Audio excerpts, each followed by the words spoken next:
Bonjour, bienvenue sur le réseau d'édification chrétienne REC, votre serviteur Célestin Oufoué.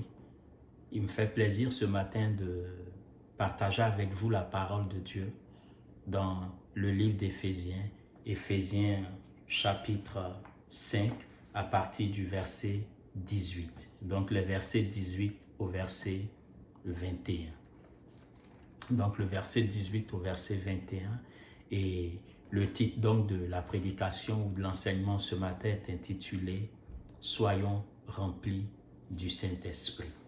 Soyons remplis du Saint-Esprit. Mais avant tout, convenez avec moi que nous puissions recommander à la grâce de Dieu, je dirais, cette étude, afin que Dieu nous bénisse et qu'il permette que nous puissions être enrichis par sa parole ce matin. Prions ensemble. Seigneur, Père, ce matin, nous te bénissons, te disons merci pour ta parole vivante, puissante, Seigneur. Nous te prions que tu permettes qu'elle nous fasse du bien ce matin, Seigneur Dieu, qu'elle nous aide à tourner nos regards vers toi, qu'elle nous fortifie, qu'elle nous relève, Seigneur, lorsque nous tombons, Seigneur Dieu, lorsque nous sommes Seigneur, titubants, qu'elle nous fortifie dans ta grâce. Seigneur, viens et bénis-nous par elle ce matin et que la gloire et l'honneur, la reconnaissance puissent te revenir en tout temps. Nous te bénissons parce que, Seigneur, nous savons que sans toi, nos vies n'ont pas de sens et nous ne pouvons rien faire. Cher Saint-Esprit, enseigne-nous, conduis-nous, dirige-nous au nom de Jésus. Amen. Donc, soyons remplis du Saint-Esprit. Lisons notre texte. Ne vous enivrez pas de vin, c'est de la débauche. Soyez au contraire remplis de l'Esprit. Entretenez-vous par des psaumes, par des hymnes et par des cantiques spirituels, chantant et célébrant de tout votre cœur les louanges du Seigneur. Rendez continuellement grâce à Dieu, le Père, pour toutes choses, au nom de notre Seigneur Jésus-Christ, vous soumettant les uns aux autres dans la crainte du Seigneur. Amen. Donc ici, l'apôtre Paul s'adresse ici aux chrétiens d'Éphèse, les encourageant à être remplis du Saint-Esprit. Lorsque nous lisons le verset 18 dit ceci, « Ne vous enivrez pas de vin ».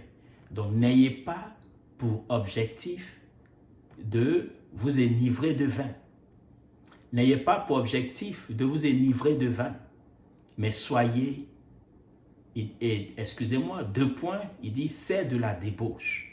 Donc c'est s'éloigner de Dieu en ayant pour objectif simplement de s'enivrer de vin. C'est de la débauche. Et il ajoute, soyez au contraire remplis du Saint-Esprit. En d'autres termes, soyez ivres du Saint-Esprit, ou pour ceux qui préfèrent, soyez saoulés du Saint-Esprit et non de vin. Mais avant tout, je voudrais faire une différence, préciser une chose en ce qui concerne le Saint-Esprit. D'abord, on a le Saint-Esprit, et on a ce qu'on appelle le Saint-Esprit, on a le don du Saint-Esprit et on a les dons du Saint-Esprit. Le Saint-Esprit, c'est une personne. Et nous disons c'est une personnalité de Dieu. Donc le Saint-Esprit, c'est Dieu. Le Saint-Esprit, ce n'est pas une puissance, ce n'est pas une force magique ou une force mystique ou une force spirituelle réservée aux chrétiens qui, au claquement de doigts, agit et vient bouleverser tout. Non, non. Le Saint-Esprit, c'est une partie de Dieu. Le Saint-Esprit, c'est Dieu. Lorsque Jésus parlait à ses disciples, dans Jean au chapitre 16, à partir du verset 7, Jésus disait ceci, « Cependant, je vous dis la vérité, il vous est avantageux que je m'en aille, car si je ne m'en vais pas, le Consolateur ne viendra pas vers vous. Mais si je m'en vais, je vous l'enverrai. Et quand il sera venu, il convaincra le monde en ce qui concerne le péché, la justice et le jugement. En ce qui concerne le péché, parce qu'il ne croit pas en moi. La justice, parce que je vais au Père et que vous ne me verrez plus. Le jugement, parce que le prince de ce monde est jugé. Donc le Saint-Esprit, c'est le consolateur promis par Jésus, par le Fils. Donc nous avons le Père, le Fils et le Saint-Esprit. Donc le Saint-Esprit est une personne. Le Saint-Esprit a la capacité de nous consoler. Le Saint-Esprit nous guide. Le Saint-Esprit convainc, comme on a dit, le monde de péché, de justice et de jugement. Le Saint-Esprit dirige. On a vu dans la vie des apôtres combien de fois le Saint-Esprit dirigeait les apôtres. Et dans la vie du chrétien aussi, le Saint-Esprit nous dirige. Le Saint-Esprit a la capacité d'avoir des sentiments. Il peut être attristé, il peut être joyeux, il peut nous conseiller. Pour ne pas dire il nous conseille, il nous oriente, il nous dirige. Donc le Saint-Esprit est d'abord une personne. Deuxièmement, le don du Saint-Esprit, c'est quoi? Le don du Saint-Esprit, c'est la marque de l'Esprit de Dieu en nous. Et comment cela se manifeste? D'abord, toute personne qui est convaincue de péché, de justice et de jugement, qui se répand, qui vient vers Dieu, qui se répand et qui se tourne vers Dieu, reçoit le don du Saint-Esprit. Donc l'Esprit de Dieu vient habiter en lui. Ça, c'est le don du Saint-Esprit. Voilà pourquoi l'apôtre Paul dira, ne savez-vous pas que vous êtes le temple du Saint-Esprit? Nous sommes, en tant que chrétiens, tu es le temple du Saint-Esprit parce que quand tu acceptes Jésus-Christ comme ton Sauveur et ton Seigneur, l'Esprit de Dieu, le Saint-Esprit, vient habiter en toi. Donc, tu as le don du Saint-Esprit. Le don du Saint-Esprit n'est pas lié à une quelconque manifestation de don spirituel. Donc, tu n'as pas besoin de parler en langue, tu n'as pas besoin de dire des prophéties, tu n'as pas besoin d'exercer un ministère exceptionnel de pasteur, de prédicateur ou d'intercesseur ou quoi que ce soit pour dire que tu as l'Esprit de Dieu en toi. Mais tu as l'Esprit de Dieu en toi lorsque tu acceptes Jésus-Christ comme ton Sauveur et ton Seigneur personnel. L'Esprit de Dieu vient habiter en toi. Première étape. Deuxième élément, il y a ce qu'on appelle les dons du Saint-Esprit. On peut voir cela dans 1 Corinthiens au chapitre 12. On peut voir cela. Permettez que je retrouve et puis nous allons lire pour que ce soit plus clair pour ceux qui veulent regarder en profondeur. 1 Corinthiens au chapitre 12. Il dit ceci.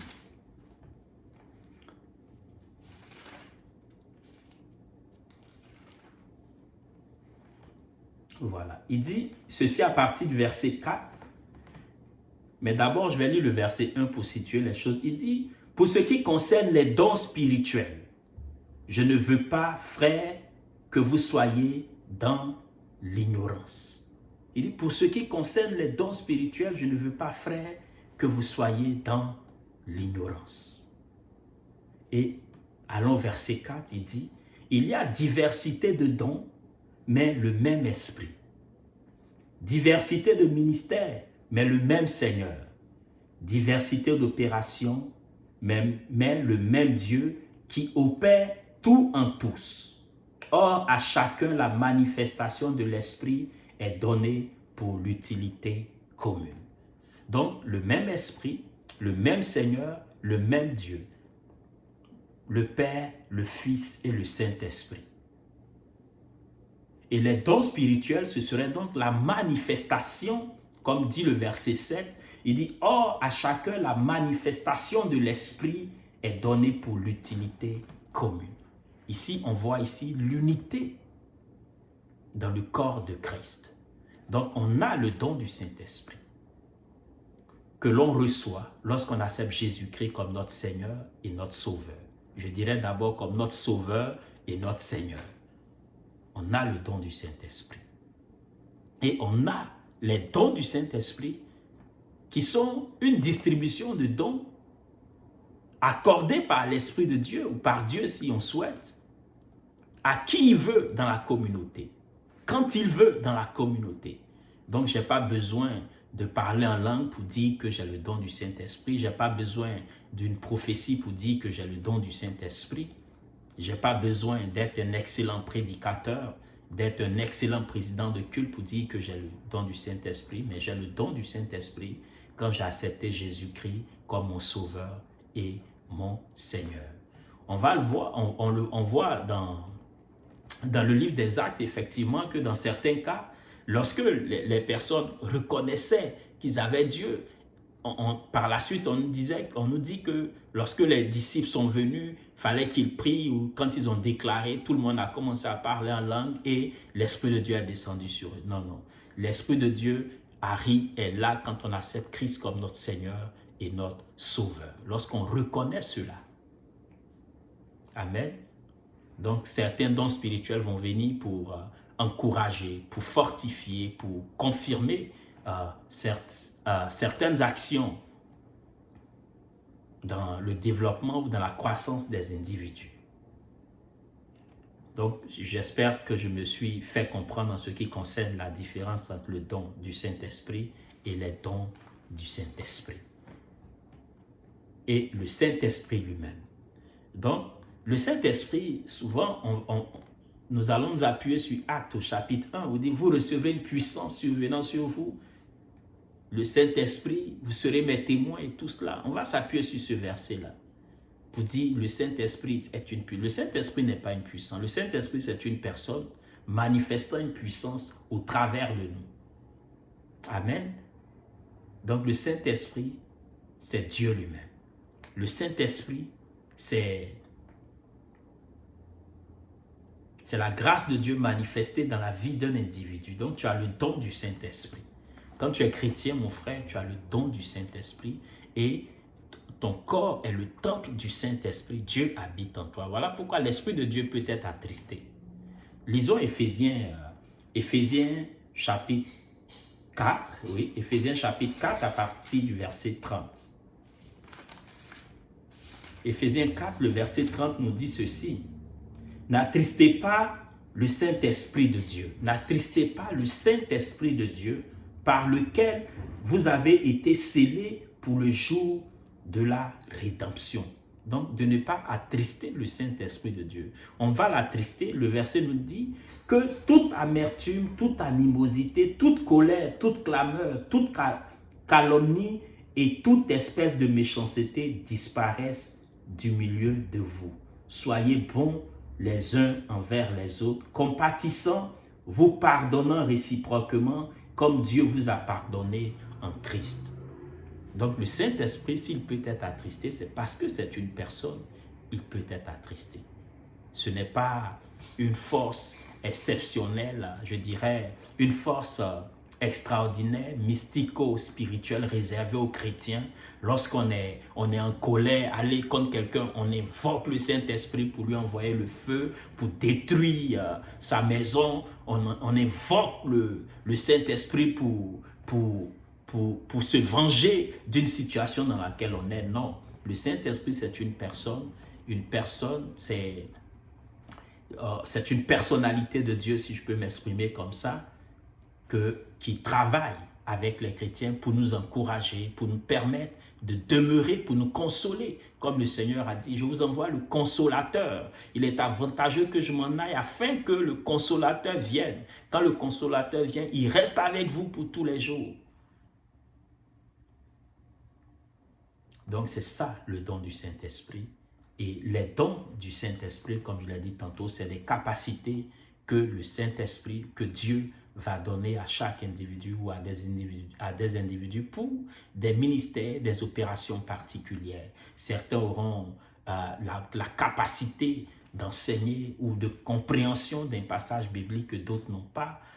Certains auront la capacité de présider pleinement une rencontre que d'autres n'ont pas. Certains auront le don de parler en langue pour ceux qui y croient fermement. Je vais intervenir sur ce sujet peut-être plus tard. Certains auront la capacité de la prophétie pour ceux qui croient. Certains auront la capacité de la parole de sagesse, les paroles de connaissance et tout cela. Donc, je veux dire que tout ça là, ce sont les dons spirituels. Je parle en langue, c'est un don spirituel. J'ai le don de foi, c'est un don spirituel. J'ai le don de parole de connaissance, c'est un don spirituel. J'ai le don de la parole de sagesse, c'est un don spirituel. J'ai le don de la prophétie, c'est un don spirituel. J'exerce comme pasteur, c'est un ministère et bien d'autres. J'exerce comme apôtre, c'est un ministère. J'exerce comme prophète, c'est un ministère. Donc vous comprenez, il y a diversité de dons, diversité de ministères, mais un même esprit, un même Seigneur et un même Dieu. Amen. Je voudrais donc clarifier ces choses avant de revenir à notre test. Maintenant que le décor de cette compréhension est planté ou est plaqué, pour ceux qui préfèrent plaquer, revenons à notre test. Le verset 18 dans Éphésiens 5 nous dit « Ne vous enivrez pas de vin, c'est de la débauche, soyez au contraire remplis du Saint-Esprit. » Lorsque nous lisons ce passage, d'abord, la première remarque que l'on a, c'est que le Seigneur nous dit « Soyez au contraire remplis du Saint-Esprit. » Donc, c'est le premier élément qui ressort, c'est qu'en tant qu'enfant de Dieu, nous devons être remplis du Saint-Esprit. Nous devons désirer être remplis du Saint-Esprit.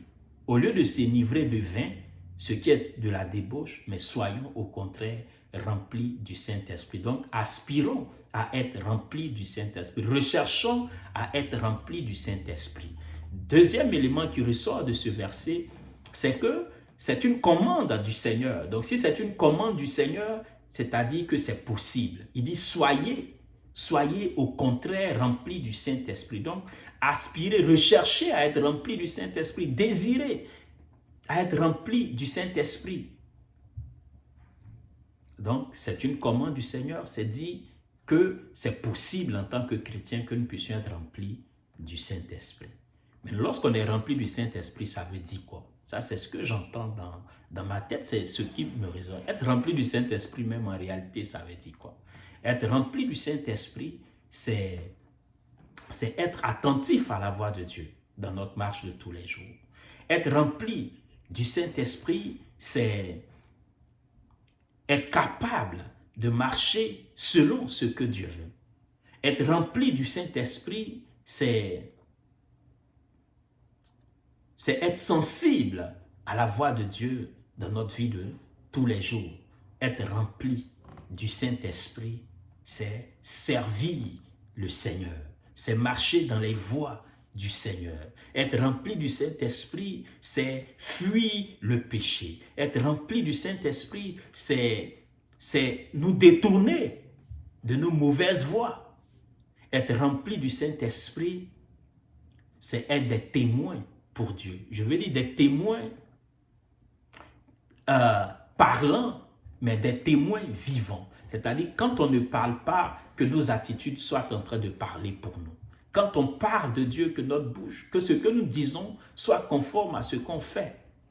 C'est ça, être rempli du Saint-Esprit. Être rempli du Saint-Esprit, c'est ne pas prendre plaisir au péché. Parce que le Saint-Esprit peut être attristé. Être rempli du Saint-Esprit, c'est être sensible à la voix du Saint-Esprit. C'est être capable d'entendre l'Esprit de Dieu nous parler. Être rempli du Saint-Esprit, c'est tituber pour l'Esprit de Dieu. C'est-à-dire quand on est ivre de vin, on titube à cause du vin.